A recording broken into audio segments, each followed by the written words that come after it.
नमस्कार। आज मैं आपको एक घटना से रूबरू कराने जा रही हूँ। Apollo mission 13। अपोलो मिशन 13 को 11 अप्रैल 1970 को लॉन्च किया गया था, जिसे चंद्रमा पर तीसरी मानव लैंडिंग के लिए नियोजित किया गया था। चालक दल में कमांडर जिम लवेल और लूना मॉड्यूल पायलट फ्रेड हेस शामिल थे, जिन्हें चंद्र मॉड्यूल एक्वेरियस में उतरना था और चंद्रमा के फ्रा मोरो क्षेत्र का पता लगाना था। कमांड मॉड्यूल पायलट केन मैटिंगली कमांड मॉड्यूल ओडिसी में चंद्र कक्षा में रहेंगे।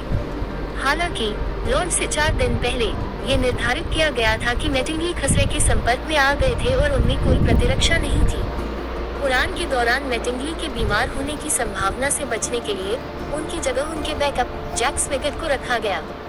मिशन के तीसरे दिन, जब अंतरिक्ष यान पृथ्वी से लगभग 200,000 मील दूर था, सर्विस मॉड्यूल के ऑक्सीजन टैंकों में से एक में पंखी के नियमित सक्रियण से शॉर्ट सर्किट हुआ और उस टैंक में विस्फोट हो गया।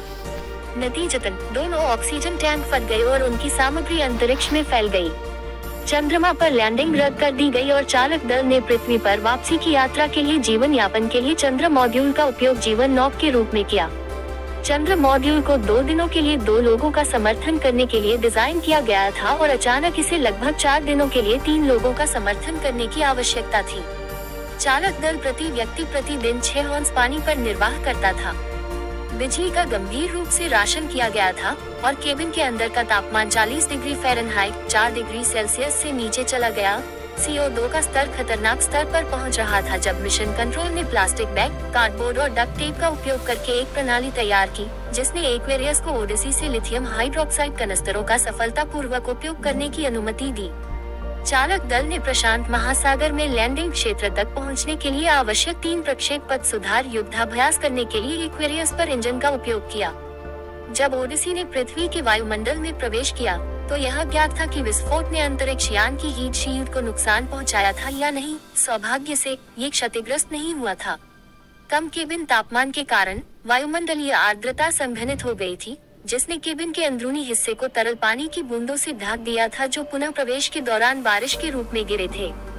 इन खतरों के बावजूद चालक दल मिशन शुरू होने के 6 दिन बाद समोआ के पास सुरक्षित रूप से उतरा। मिशन के बाद की जांच से पता चला कि विस्फोट 1965 में अंतरिक्ष यान के डिजाइन में किए गए बदलाव का परिणाम था, जब ऑक्सीजन टैंक में हीटर को 28 वोल्ट से 65 वोल्ट में बदल दिया गया था। दुर्भाग्य से विस्फोट वाले टैंक में स्विच उच्च वोल्टेज को संभालने के लिए नहीं बदले गए थे, जिसके परिणामस्वरूप लॉन्च से 2 सप्ताह पहले ग्राउंड टेस्ट के दौरान अज्ञात क्षति हुई और अंततः उड़ान के दौरान शॉर्ट सर्किट हुआ। सुरक्षा उपाय के रूप में बाद में अपोलो अंतरिक्ष यान को एक तीसरे ऑक्सीजन टैंक को शामिल करने के लिए संशोधित किया गया था, जो पहले 2 टैंकों से अलग था और इसमें अतिरिक्त आपातकालीन बैटरी पावर भी शामिल थी। आगे की कहानी के लिए हमारे चैनल लाइव पर से 28 को सब्सक्राइब करें। धन्यवाद।